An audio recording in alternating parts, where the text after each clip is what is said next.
Hello and welcome to Actual Reviews in English, another TLDR look at what it is I've reviewed, where I force myself to say something good, something bad, what I think is the best and what I think is the worst, all in my own opinion, of course. And today it's the iFi Hip DAC 3.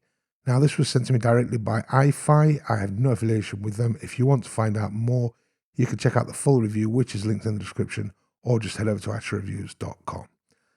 Okay, so starting off with something good. Well, there's a lot of good about this, but I'm going to try and make it brief, because if you want to know more, as I say, check out the full review, because I'm going to go into a lot more details. But something good about this is that the actual sound signature is still very much iFi, but it's more towards the neutral side of things than it has been on other iFi devices. For example, from what I remember about the Hip DAC 2, the Hip DAC 2 was warmer than this. This is slightly less warm and more towards the neutral side, but without losing that iFi house sound. And that is something good. As I say, I explain more in the full review. Something bad. Well, there's not really a lot of bad things that I can say about this. I mean, I suppose it's €200, so it's not the cheapest of devices. There are cheap alternatives out there, but there are also a lot more expensive ones. And for the price, I think you are getting a very well-built, good-performing device. So, I mean, price €200 is going to be a bad thing if you don't want to spend that much, but you can't really call it bad at that price. So moving on to the best.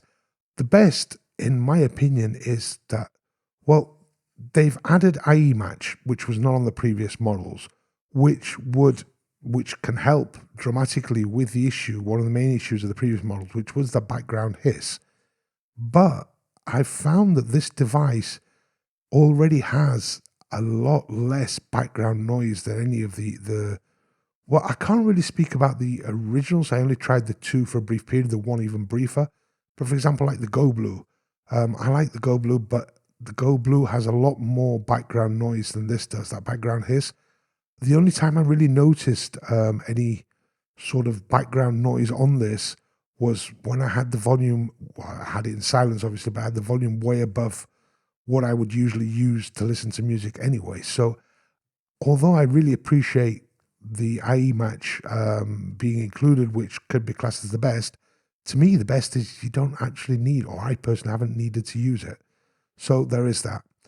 The worst, well, I mean, for a portable DAC amp of this size, which is very compact, as I say, put it into perspective, it's like, I've got a Google Pixel 7a because it's a nice, small, compact phone. And this is like 2/3 of the length, no wider and no thicker than the phone with the case. So it is compact, but obviously it's a lot bigger than something like a dongle. And for the size of it, well, you're looking at, I believe it's 400 milliwatts max output from the balanced to something like 280 from the unbalanced, if I remember correctly, which if you're wanting it to power like hard to drive hungry headphones on the move, then maybe it's not quite the right choice. But to be honest, I've been using it mostly with IEMs. In fact, I've been using it all the time with IEMs because I don't really listen to over-the-ear headphones when I'm moving around away from desktop setups. So for IEMs, I mean, there's more power than you could ever need. But if you do want it for something hard to drive over ears, then maybe the worst thing is that the power is not the most powerful out there on the market. But anyway, instead of rambling on, if you want to know more, check out the full review, which is linked in the description, as I said, or head over to actualreviews.com, where I go into a lot more detail. And I'll be back with another one soon. See you later.